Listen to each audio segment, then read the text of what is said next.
નમસ્કાર, નિર્માણ ન્યૂઝની વિશેષ રજૂઆત આઈપીએલ 2026 કાર્યક્રમ સાથે હું છું યજ્ઞ ત્રિવેદી. દર્શક મિત્રો, આઈપીએલ 2026 કાર્યક્રમમાં ચર્ચા વિચારણા કરવાની છે કે અત્યારે હાલ તો હવે ક્વોલિફાય કોણ થશે અને તેની સાથે એલિમિનેટ અત્યારે હાલ તો કોણ થશે. જે પ્રમાણે ક્વોલિફિકેશનની વાત કરવામાં આવે તો ક્યાંક અત્યારે હાલ દરેક લોકોનું સારું તો હશે, પણ તેની સાથે સાથે ક્વોલિફાય થવા માટે હજુ પણ પોઈન્ટ્સ બહુ જ ઓછા છે. ધીરે ધીરે અત્યારે હાલ દરેક ટીમ આગળ વધી રહી છે.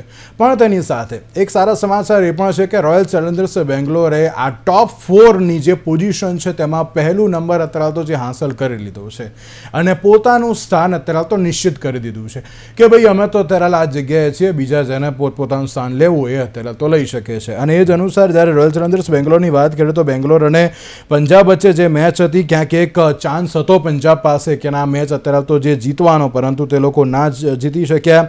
માત્ર ને માત્ર શશાંક સિંહ અને કુપર કોહલી અને સૂર્યાંશ શેડગે એમના દ્વારા જે સારી એવી જે એમ કહેવાય ને કે ના ઇનિંગ થોડી ઘણી જોવા મળી કે જેના કારણે તરત તો તે લોકો ક્યાંક જીતી પણ થોડા ઘણા શક્યા. પણ તેની સાથે રોયલ ચેલેન્જર્સ બેંગ્લોરે જે પ્રથમ જે હાંસલ તો કરી દીધું છે ને તેની સાથે જ્યારે હું બીજીની વાત કરું તો Rajasthan Royals versus Delhi Capitals, અને તેમાં પણ દિલ્હી કેપિટલ્સે આ મેચ જીતી લીધી છે. અને રાજસ્થાનના જે સ્વપ્ન હતા તે ક્યાંક રોડાયા હોય તે પ્રમાણેની પરિસ્થિતિ પણ સામે આવી છે. દિલ્હીની વાત કરું તો અભિષેક પોરેલ અને સાથે જ કેએલ રાહુલ એ બંને દ્વારા જે સારી એક એવી શરૂઆત કરવામાં આવી હતી, ત્યારબાદ અક્ષર પટેલે થોડું ઘણું સારું એવું પરફોર્મન્સ કરીને ક્યાંક સારી એવી સિચ્યુએશન તો અત્યારે ક્રિએટ કરી હતી અને તેની સાથે આ દિલ્હી કેપિટલ્સે મેચ પણ જીતી લીધી. અને તેની સાથે જો આજની વાત કરવામાં આવે તો આજની પણ એક સૌથી મહત્ત્વની મેચ છે Chennai super king versus Sunrisers Hyderabad. આજે હું મહત્ત્વની મેચ એટલા માટે કહું છું, આ ટીમમાંથી જે કોઈ પણ જીતશે, જે પણ કોઈ પરિસ્થિતિ જોવા મળશે, ચાલો પોઈન્ટ ટેબલ પર ઉતાર ચઢાવ તો જોવા મળશે, પણ તેની સાથે એક ચર્ચા છેલ્લા ઘણા વખતથી જોવા મળી રહી છે મહેન્દ્રસિંહ ધોનીને લઈને. અને મહેન્દ્રસિંહ ધોનીએ કહ્યું હતું કે હું જ્યારે પણ મારી છેલ્લી મેચ રમીશ એ હું ચેન્નઈના મેદાન ઉપર છેલ્લી મેચ રમીશ. અને જે ગઈકાલથી લઈને શનિવારથી લઈને સોશિયલ મીડિયા ઉપર અલગ અલગ જે રીલ્સ વાયરલ થઈ રહી છે, પોસ્ટ વાયરલ થઈ રહી છે કે ક્યાંક આ છેલ્લી મેચ મહેન્દ્રસિંહ ધોનીની આઈપીએલમાં અત્યારે તો જોવા મળશે કે કેમ, તે પણ એક સવાલ જોવા મળતો હોય છે. પણ તેની સાથે આપણે મહેન્દ્રસિંહ ધોનીને લઈને પણ વાત કરીશું, બંને મેચના લઈને પણ ચર્ચા વિચારણા કરીશું. અને આ ચર્ચા વિચારણાની શરૂઆત કરીએ. ચર્ચા વિચારણા કરવા માટે અમારી સાથે સ્ટુડિયોમાં ઉપસ્થિત છે અશોકભાઈ મિસ્ત્રી કે જેઓ સ્પોર્ટ્સ એક્સપર્ટ છે. જી અશોકભાઈ, સૌથી પહેલાં તો આપનું સ્વાગત છે. Thank you so much. Ashokbhai, એમ કહેવાય ને કે અત્યારે જે આપણે ચર્ચા કરતા હતા ને કે ના એક ટીમ અત્યારે તો જીતે તો બીજી ટીમ અત્યારે તો ક્યાંક તેને નીચે લાવવાનો પણ પ્રયત્ન કરતી હોય, એ બધું અત્યારે તો જે ચાલી રહ્યું છે. અને તેની સાથે જે રોયલ ચેલેન્જર્સ બેંગ્લોરનું જે પરફોર્મન્સ જોવા મળ્યું, પંજાબનું એક સ્વપ્ન ક્યાંક રોળાયું હોય તે પરિસ્થિતિ પણ ક્યાંક સામે આવી.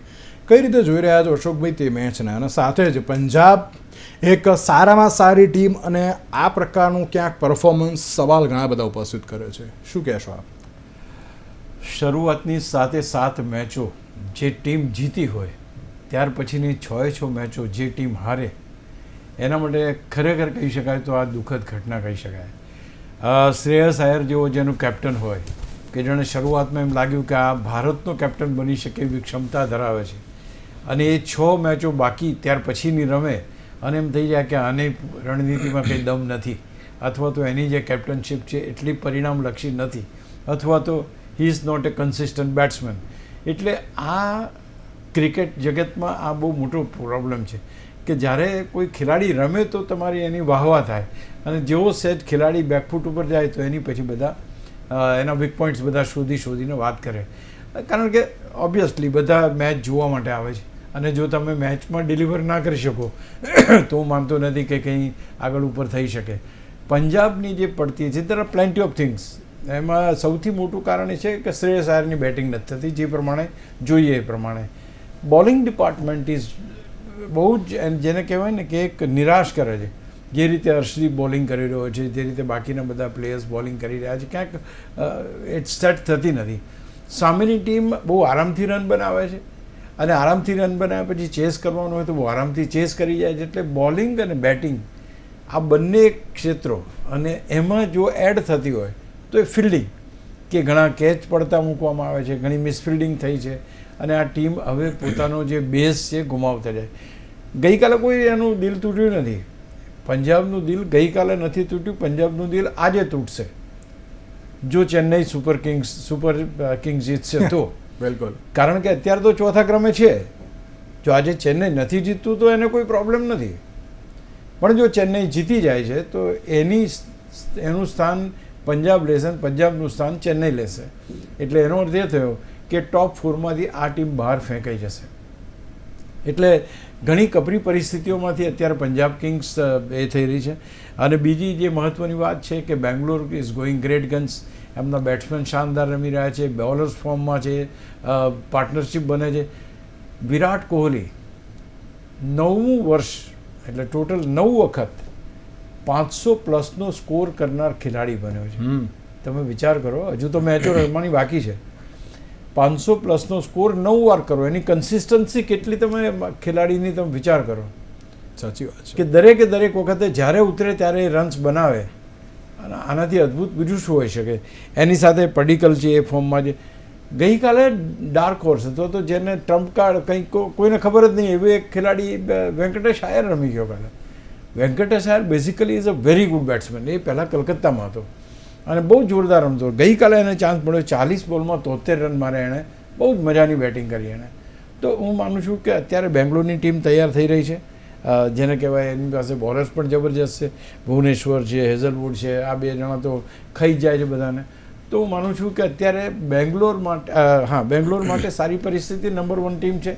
હવે બાકીની મેચો એ જીતે કે હારે કોઈ ખાસ, હવે એક જ મેચ રમવાની છે, એટલે બહુ ખાસ કંઈ ફેર એમની પરિસ્થિતિમાં નહીં પડે. સિવાય કે ગુજરાત કોઈ દમ મારે 14મી મેચમાં અને જો સારા નેટ રન રેટથી આગળ જાય અને આરસીબી છેલ્લી મેચ હારે તો પરિસ્થિતિ થોડી ઘણી બદલાઈ શકે. +1-2, 2-1 થઈ શકે. બાકી ત્યાં સુધી તો કોઈ બીજી કોઈ તકલીફ અત્યારે ઊભી થાય એવું લાગતું નથી. પંજાબને પણ એક જ મેચ રમવાની છે. એ મેચ એમણે જીતવી જરૂરી છે. જો પંજાબ એક મેચ જીતે છે તો 15 પોઈન્ટ સાથે એ ઉપર જશે. તો હજુ પણ એક જ ટીમ આવી છે. બાકીની 3 ટીમો માટે 6 ટીમો લડી રહી છે. હા, એવરીબડી બધા એમ કહે કે અમે તો આવવાના જ છીએ. એટલે ક્યાંક હજુ ઘમાસાણ ચાલુ છે. અને બહુ મહત્વનું કહ્યું કે 8 મેચો બાકી છે અને તે છતાં હજુ 3 સ્થાન કયા એ કોઈને ખબર નથી. આમ ગુજરાતનું સ્થાન નક્કી છે એવું તો કહી શકાય ને અશોકભાઈ? ગુજરાતનું સ્થાન અત્યારે નક્કી છે, પણ પાછળની પરિસ્થિતિ શું થાય એના ઉપર કેમ કે 100 પોઈન્ટની સાથે પંજાબની જ વાત કરીએ આપણે. પંજાબની 13 મેચો છે, 1 મેચ બાકી છે, બરાબર છે. અને એમાં ધારું કે પંજાબ જીતે છે તો એના 15 પોઈન્ટ થશે, તો હૈદરાબાદની જગ્યાએ જશે. 16 પોઈન્ટ વાળી ટીમ, એટલે હવે જે 12, 11 વાળી તો કોઈ ટીમ છે જ નહીં. એટલે ગુજરાત બી લગભગ તો ટોપ 4માં તો આવી જ જશે, એવો તો કોઈ સવાલ નથી. પહેલા બીજા ક્રમમાં રહેશે. પણ બાકીની 2 ટીમો માટે તો હજુ ખરેખર એ છે, કારણ કે હૈદરાબાદ છે, પંજાબ છે, ચેન્નઈ છે, રાજસ્થાન છે અને દિલ્હી છે. દિલ્હી જબરજસ્ત દમ બતાવવા માંડ્યું છે, કલકત્તા જબરજસ્ત દમ. એક ચાન્સ છે હજુ દિલ્હી માટે, દિલ્હી પાસે ચાન્સ છે. તો કહેવાનો મતલબ એ છે કે 1-2 ટીમોને બાદ કરતા હજુ સુધી 8 મેચો બાકી છે. ત્યારે we don't know how many which team is going to B in the top 4 point. અને અશોકભાઈ એક એ પણ વાત છે ને કે જ્યારે બેંગ્લોરની વાત કરીએ ને તો ગઈ વખતની જે જીત હતી ને તેમણે બહુ સારી રીતે લીધી છે. આમ એમ જોવા જઈએ ને તો ટીમમાં ક્યાંક એવું જોયું છે, આપણે તમે પણ જોયું છે ને મેં પણ જોયું છે કે એકવાર જો સિઝન જીતી જાય ને પછી બીજામાં ક્યાંક સારું પરફોર્મન્સ અમુક વાર નથી જોવા મળતું. પણ આ જે બેંગ્લોરની ટીમ છે એમણે કન્સિસ્ટન્સી જાળવી રાખી છે કે ના ભાઈ ગમે તેવું હોય અમે એન્જોય કરીશું, અમારે એવું છે પણ અમે એવી રીતે અમે રમીશું કે ના અમે અમારી જે જીત છે એ પણ અમે અત્યારે અમે જાળવી રાખીએ તેમ. બિલકુલ. તમે એ પહેલી તો વસ્તુ એ છે કે ટીમમાં બહુ મોટા ફેરફારો થયા નથી. ઘણા બધા ફેરફારોમાં તો શું છે કે ખેલાડીઓ જ જતા રહ્યા. હવે તમે મુંબઈની ટીમની વાત કરો કે રાજસ્થાનની ટીમની વાત કરો, સંજુ સેમસન આમથી આમ થઈ ગયો, રાજસ્થાન દેખીતી રીતે નબળી પડી ગઈ. ઠીક છે, રાજસ્થાન અત્યારે વૈભવ છે એટલે ધમાલ કરે છે અને સારું રમી રહી છે, બટ અધરવાઇઝ તમને એક બેટ્સમેનની ખોટ પડે જ તમને. પડે. તો હું આ પ્રમાણે જોવા જાઉં તો તમે ચેન્નઈ સુપર કિંગ્સમાંથી ખેલાડીઓ કાઢી નાખ્યા, રવિન્દ્ર જાડેજાને તમે બીજે લઈ ગયા, એ ટીમ થોડી નબળી પડી.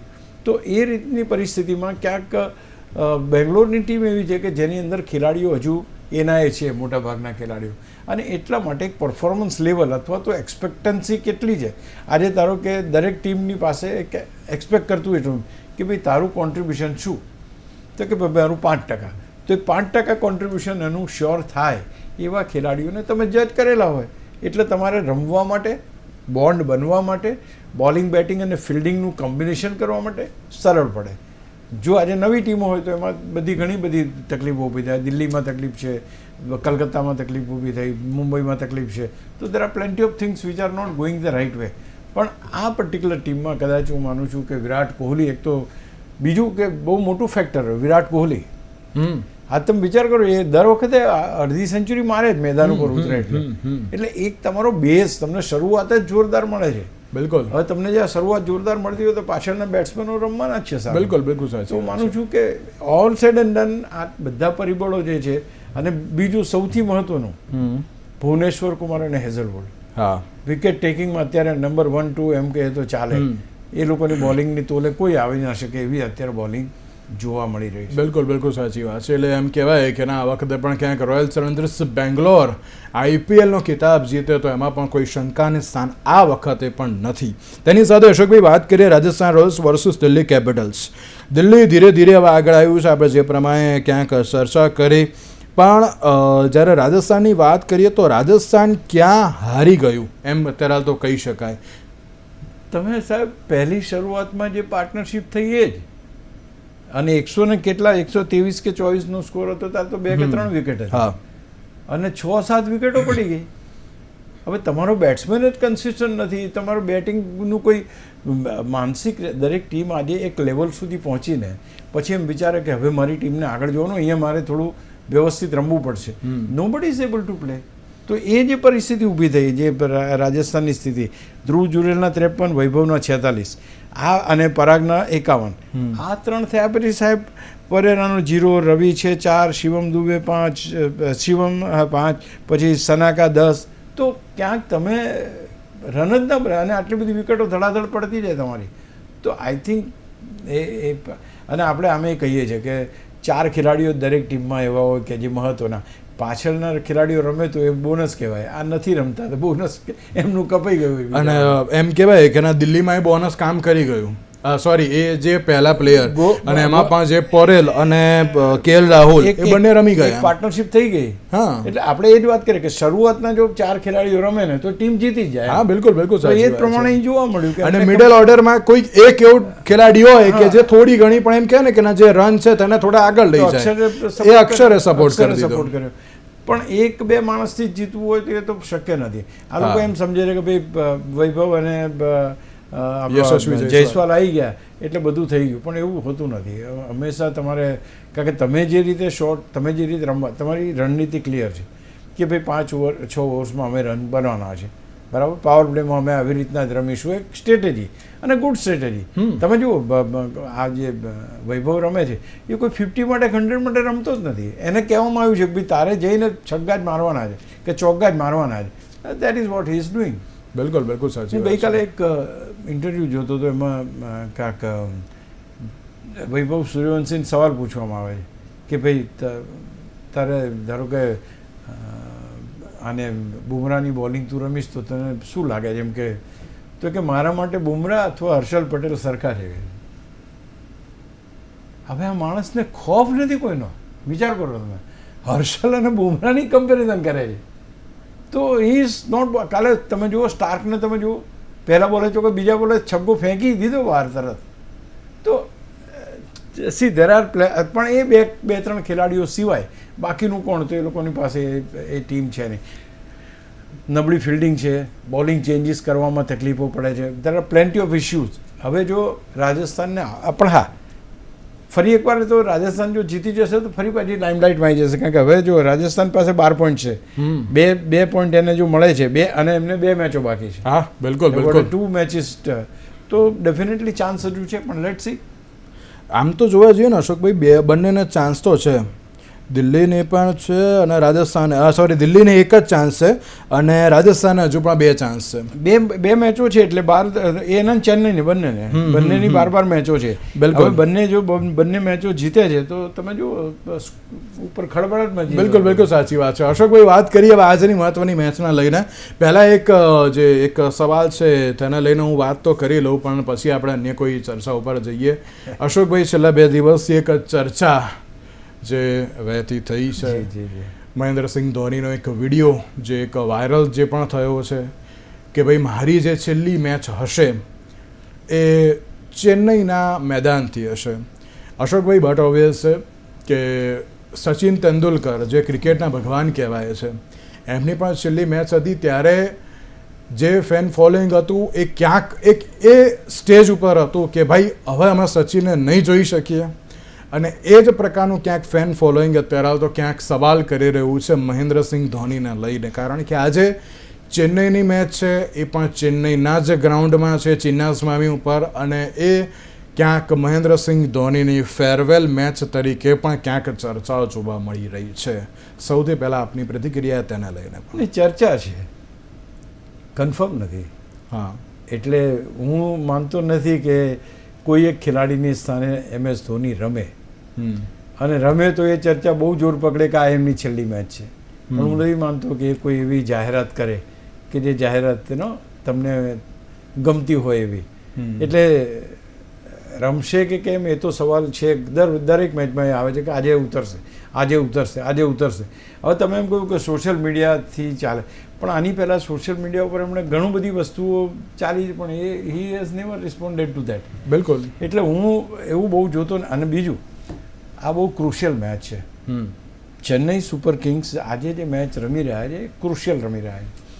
એક ટીમ બની છે, 11 ખેલાડીઓ એના છે.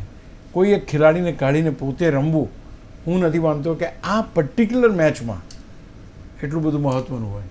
કારણ કે અત્યારે તમે જુઓ, સંજુ સેમસન, ઋતુરાજ, ઉર્વિલ, કાર્તિક શર્મા, બ્રેવિસ, શિવમ દુબે, પ્રશાંત, આ બધા એક લયમાં ચાલી રહ્યા છે, એક બોન્ડ બન્યો છે. તો હવે એ વખતે તમે એમ કહો કે ભાઈ હું સંજુ સેમસનને તો બહાર કાઢશો નહીં, ના કઢાય, તો તમારું વિકેટ કીપર કોણ રહેશે? તો પોતે ધારો કે વિકેટ કીપર એટલે સંજુ તમારું ફિલ્ડમાં આવે એટલે જેટલું વિકેટ કીપર જે છે એ ફિલ્ડની અંદર એટલો સફળ થાય નહીં. એટલે અત્યારે મારી પોતાની એમ કહે છે કે ભાઈ હજુ આવશે નહીં મેદાન ઉપર. આવે તો ડેફિનેટલી હું પણ એટલો જ ઉત્સાહી છું કે જેટલા બધા છે. તો હું માનું છું કે આ પરિસ્થિતિ. અશોકભાઈ, 2026માં ક્યાંક એવું એક ચર્ચા હતી કે ના પહેલાં ધોની દેખાશે, પહેલાં નહીં દેખાય પછી દેખાશે, પણ આ પ્રમાણેનું ક્યાંક હજુ પણ જે પરિસ્થિતિ જોવા મળી છે, સસ્પેન્સ બહુ જ બધું અત્યારે તો ક્રિએટ થઈ રહ્યું છે આમાં. તો ઓબ્વિયસ વાત છે કે એટલા બધા કમિટમેન્ટ્સ હોય છે દરેકના. એ પોતાની એડ્સ ને આ ને તેને બીજા બધા જે ફિનાન્શિયલ કમિટમેન્ટ્સ બહુ મોટી વસ્તુ છે. તમે એકવાર મેદાન ઉપરથી હટી જાઓ તો મેદાન ઉપરથી દૂર થઈ જાઓ તો એ અલગ પ્રકારનું એના જે વેવ્સ જાય છે.